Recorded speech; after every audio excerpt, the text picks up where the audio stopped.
Madame, Monsieur, bonsoir. Votre magazine, ça fait l'actualité. Merci d'être là. Nous parlons ce soir du recensement biométrique des fonctionnaires et agents de l'État. Une vaste opération de recensement biométrique des fonctionnaires et agents de l'État est en cours. Combien d'agents et fonctionnaires à recenser? Quelle est l'opportunité du recensement? Quel est le contexte qui prévaut actuellement? Quel avantage pour le fonctionnaire de se faire recenser? Et puis, quel est le dispositif mis en place pour fluidifier cette opération? Et ça fait de l'actualité. Nous avons un reportage signé Grace Kondo et on se retrouve juste après. Le recensement biométrique vise, entre autres, à renforcer la sécurité et la fiabilité de la base de données des fonctionnaires et agents de l'État et par la même occasion à apporter une réponse efficace à l'absentéisme constaté dans l'administration publique. Il permettra aussi de connaître avec exactitude le nombre de fonctionnaires et agents de l'État et de mieux maîtriser la masse salariale. Selon la ministre d'État, ministre de la fonction publique et de la modernisation de l'administration, Anne-Désirée Ouloto, le projet de recensement biométrique des fonctionnaires et agents de l'État est une innovation majeure dans le processus de modernisation de l'administration publique. Choisir de couvrir son collaborateur alors qu'on a conscience qu'il ne travaille pas, qu'il ne vient pas, il triche avec son administration. Il perturbe le bon fonctionnement de son administration. Puisque nous savons désormais que chaque fonctionnaire doit être à un poste. Et quand vous n'êtes pas à un poste, vous créez un problème à la chaîne de fonctionnement de votre administration. Nous ne pouvons pas continuer de choisir cette complicité passive. Ce projet se décline en 3 phases. La phase pilote est l'étape test du projet. Elle consiste à recenser tous les agents du ministère d'État, ministère de la fonction publique et de la modernisation de l'administration, la phase d'évaluation et enfin la phase de généralisation qui consiste à recenser tous les fonctionnaires et agents de l'État sur l'ensemble du territoire national. Elle se déroulera du 24 juin au 25 octobre 2024. De retour en studio, vous l'avez bien compris, le recensement biométrique des fonctionnaires et agents de l'État. Nous en discutons avec le directeur général justement de la fonction publique, M. Soro Ninagafol. Bonsoir, monsieur le directeur général. Bonsoir, madame. Merci d'avoir accepté notre invitation. C'est un plaisir d'être sur ce plateau. Et donc, vous dis merci à la direction générale de la RTI pour l'occasion donnée au ministère d'État, ministère de la fonction publique et de la modernisation de l'administration, que dirige Madame le ministre d'État Anne-Désirée Ouloto, de communiquer autour de cette importante opération de recensement biométrique des fonctionnaires. D'accord. Alors, nous avons proposé un élément de reportage, histoire de résumer un peu ce qui se passe actuellement. Quel est votre sentiment? Oui, le reportage retrace parfaitement le contexte de ce recensement biométrique. Parce que ce qu'il faut savoir, c'est que le ministère en charge de la fonction publique s'occupe ou est chargé de la gestion des ressources humaines civiles de l'État. Donc, quand on parle de ressources humaines civiles de l'État, c'est tout ce qui est fonctionnaire hors militaires, policiers, gendarmes, magistrats et greffiers. Donc, en dehors de ceux-là, tous les autres que vous connaissez, enseignants, personnel soignant, administrateurs, ingénieurs, secrétaires, chauffeurs, tout le reste des personnels civils est géré par le ministère de la fonction publique. Et de ce point de vue, le ministère de la fonction publique dispose d'une base de données de ses fonctionnaires, avec donc toutes leurs données. Et c'est cette base de données qui est exploitée pour toutes les opérations, que ce soit pour les concours professionnels, que ce soit pour les contrôles de présence, etc. etc. Cette base a connu beaucoup d'évolutions dans le temps. D'accord, évolution. Mais j'aimerais déjà que l'on revienne sur ce que l'on appelle fonctionnaire. Parce que vous nous dites que c'est en dehors de certains corps de métier, mais qui sont quand même des personnes de l'État. Des agents de l'État. D'accord. Vous pouvez revenir sur les corps qui ne sont pas concernés. Alors, les corps qui ne sont pas concernés par l'opération sont les corps que le ministre de la fonction publique ne gère pas. C'est-à-dire que dans le ministre de la fonction publique ne gère pas la carrière. Et donc ceux-là, ce sont les militaires, stricto sensu, ceux qui sont de l'armée, ceux qui sont de la gendarmerie, ceux qui sont de la police nationale, Ils ne sont pas gérés par la fonction publique, donc ils ne sont pas concernés. Mais à côté, il y a ceux qui, en raison de la séparation des pouvoirs, on va dire comme ça, sont magistrats. C'est-à-dire qu'ils sont sous le statut de la magistrature et ceux qui sont également sous le statut de greffier. Donc, ces groupes que je viens de citer sont gérés par leur propre hiérarchie. Donc, le ministre de la Justice pour les magistrats et les greffiers et le ministre de la Défense pour tout ce qui est militaire, gendarme et le ministre chargé de la sécurité pour tout ce qui est policier. Donc, à part ces groupes que je viens de citer, tous les autres qui sont civils sont gérés par le ministre en charge de la fonction publique et subséquemment sont concernés par l'opération de recensement biométrique qui est en cours actuellement. D'accord. C'est vrai qu'on parle de recensement, mais quel est approximativement le nombre d'agents de l'État concernés? Oui, donc à partir de cette cartographie que je viens d'indiquer, vous avez autour de 300 000 fonctionnaires et agents de l'État gérés directement par le ministre en charge de la fonction publique. Environ 300 000. Tout corps confondu. Tout corps confondu. Voilà. 300 000. Alors, l'état des lieux qui prévalait jusqu'alors, c'était donc un recensement électronique ou un recensement... Oui. Alors, pour ceux qui sont des anciens fonctionnaires, ils le savent, la question du recensement n'est pas nouvelle dans notre mode de fonctionnement. Il y a eu des recensements par le passé et c'est le mode de recensement qui a changé. Donc, on a eu des recensements physiques où il était question pour chaque fonctionnaire de se présenter à un guichet avec des documents, des formulaires, comme on les appelle, à remplir et à déposer. Ça, c'était l'ancienne manière de recenser. Et avec l'évolution et l'introduction de la technologie, on s'est doté au niveau du ministère en charge de la fonction publique de ce qu'on appelle le SIGFAE, le système intégré de gestion des fonctionnaires et agents de l'État. Depuis 2015, c'est un système informatique électronique de gestion de tous ces fonctionnaires dont j'ai parlé. Et avec ce système, on a procédé à des contrôles de présence, mais qui étaient en réalité des sortes de recensement également, pour s'assurer de ceux de nos fonctionnaires qui sont en poste, effectivement. Et ça consistait pour le chef de service, puisque chaque fonctionnaire est sous l'autorité d'un chef de service. Donc ça consistait pour chaque chef de service à se connecter sur le système et à pointer présent ou absent son collaborateur en considération de la situation réelle. Donc si le collaborateur est là, alors on pointe présent dans le système. S'il n'est pas là, on pointe absent. Donc voici ce que l'on a appelé le système de contrôle électronique. Il nous a fait évoluer par rapport à l'ancien système où on venait du papier et tout. C'est déjà l'évolution. Oui. Voilà, c'est déjà une évolution. Et lorsqu'on a fait l'évaluation de cette nouvelle forme de contrôle de nos effectifs, on s'est rendu compte qu'il y avait quand même quelques faiblesses.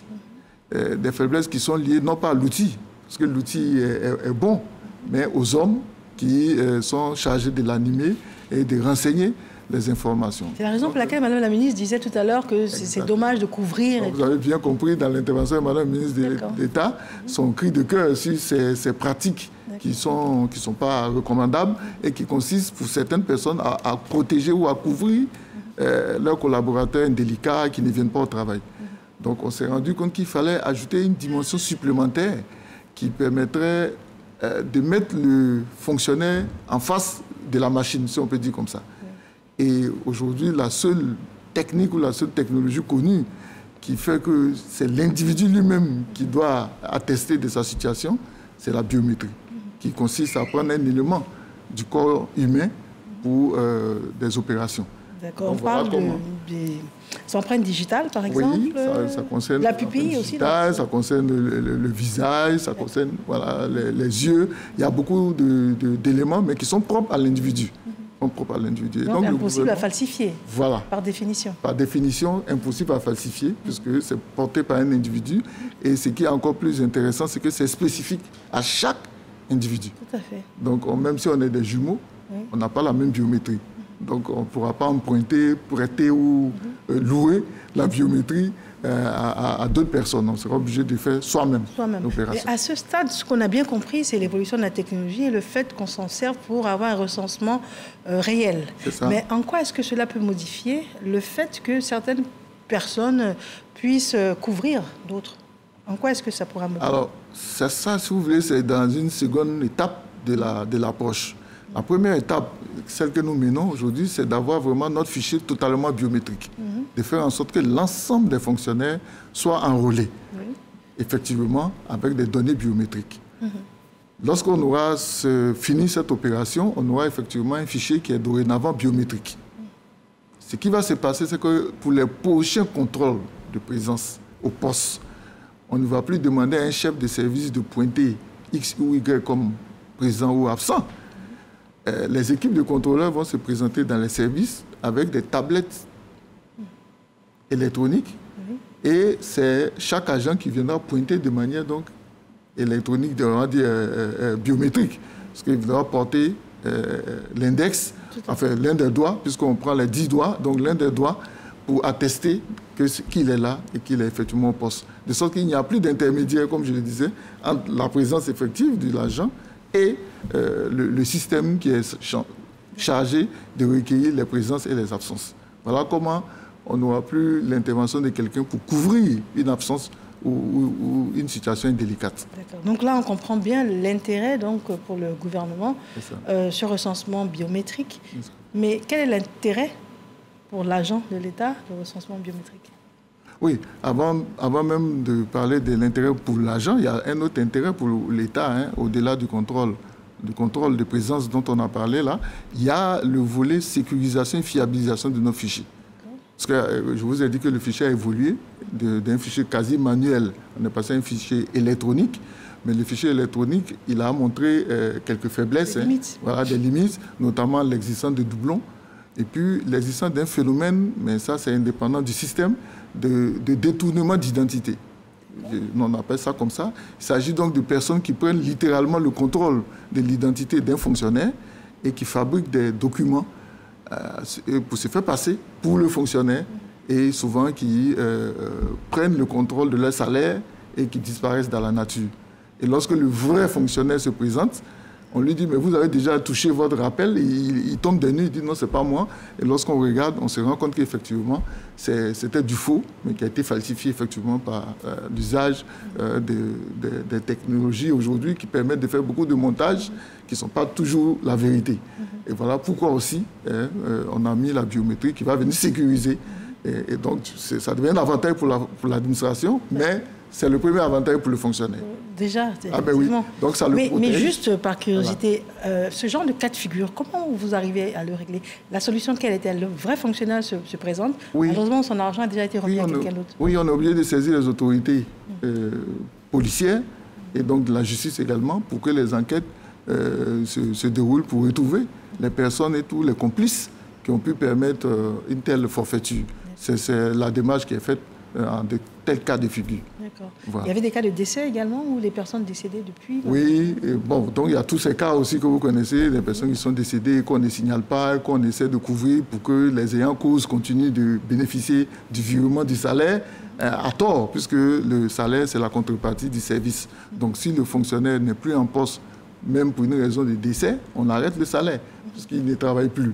Mais certaines personnes ne signalent pas le décès, espérant derrière que la famille du fonctionnaire continue de percevoir le salaire. Donc, ce sont toutes ces anomalies de gestion qui ont amené le gouvernement à décider de passer à la biométrie et que Mme la ministre d'État a lancé depuis le 28 mai dernier. D'accord, donc on comprend bien donc, les avantages pour le fonctionnaire. Voilà, donc le fonctionnaire, effectivement, ça le protège.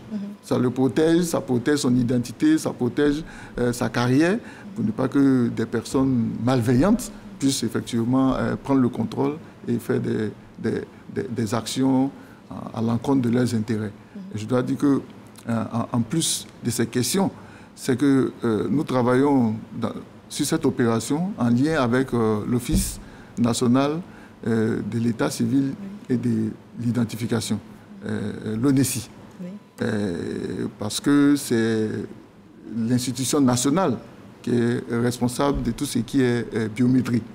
Donc nous travaillons en lien avec eux et je salue au passage le DG de l'ONESI qui a fait vraiment preuve d'ouverture d'esprit et qui a permis à nos équipes de travailler de concert pour qu'on puisse intégrer dans notre base de données le NNI, le numéro national d'identification. Comme vous le savez, à terme, tous les Ivoiriens seront identifiés à partir de ce numéro. y compris les fonctionnaires qui sont donc des Ivoiriens. Donc l'opération nous permet en même temps d'intégrer le NNI à la base de données des fonctionnaires à partir de leur matricule. Donc lorsqu'ils viennent à l'opération de recensement, on leur demande la carte d'identité justement pour avoir le numéro national d'identification.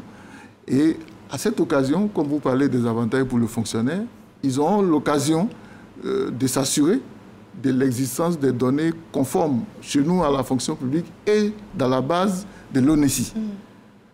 S'il y a un écart, ils peuvent le signaler.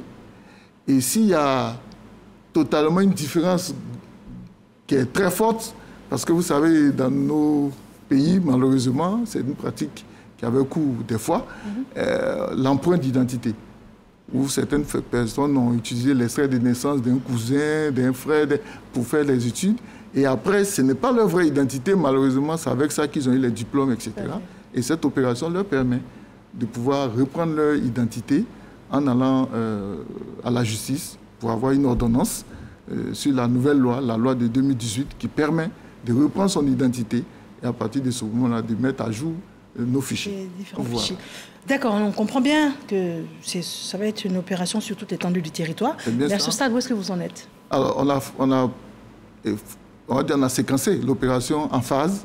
On a commencé par une phase pilote qui concernait que le ministère de la fonction publique à Abidjan, pour voir déjà comment les stations d'enrôlement se comportent en situation réelle. Et après, on est passé à une phase d'évaluation pour voir la capacité par station d'enrôlement, ce qui nous a permis donc de passer à la phase de généralisation, celle que nous menons actuellement, mais qui a commencé par Abidjan. Donc le district d'Abidjan. Donc tous les fonctionnaires qui sont en service dans le district d'Abidjan sont invités depuis donc, le 25 juin à venir dans les sites d'enrôlement pour se faire enrôler. Alors, le début de l'opération a été quelque peu chaotique. Ce sont les échos que l'on a eus. Oui, tout à fait. Oui. Parce que dans le mode opératoire, dans le début de l'opération, on avait demandé aux fonctionnaires de venir par ministère et il y a eu une sorte d'engorgement des sites. Mais pourquoi vous n'êtes pas allé le faire sur place? Pourquoi? Oui, non, ce sera plus lourd à faire pour les équipes que de se déplacer. Vous savez, on n'a pas la chance d'avoir une cité, c'est vrai, il y a la cité administrative au plateau, mais aujourd'hui, les services de l'administration sont éclatés. Voilà, c'est vraiment complexe. Si on avait effectivement une cité administrative telle qu'on la connaît, avec tous les services, ça aurait été très simple pour nous de se déployer là et d'enrôler tout le monde. Mais ce n'est pas le cas. Ce que nous avons pris comme option, et sur instruction de Madame le ministre d'État, c'est de faire un système de prise de rendez-vous. Avec donc la capacité d'enrôlement par jour que nous connaissons. Donc on plafonne les rendez-vous de sorte qu'il n'y ait pas d'engorgement sur les sites. Ça, c'est une première chose. Une deuxième chose que nous avons faite sur instruction, c'est d'éclater les sites. Alors, donc on est passé de 7 sites d'enrôlement. Aujourd'hui, nous en sommes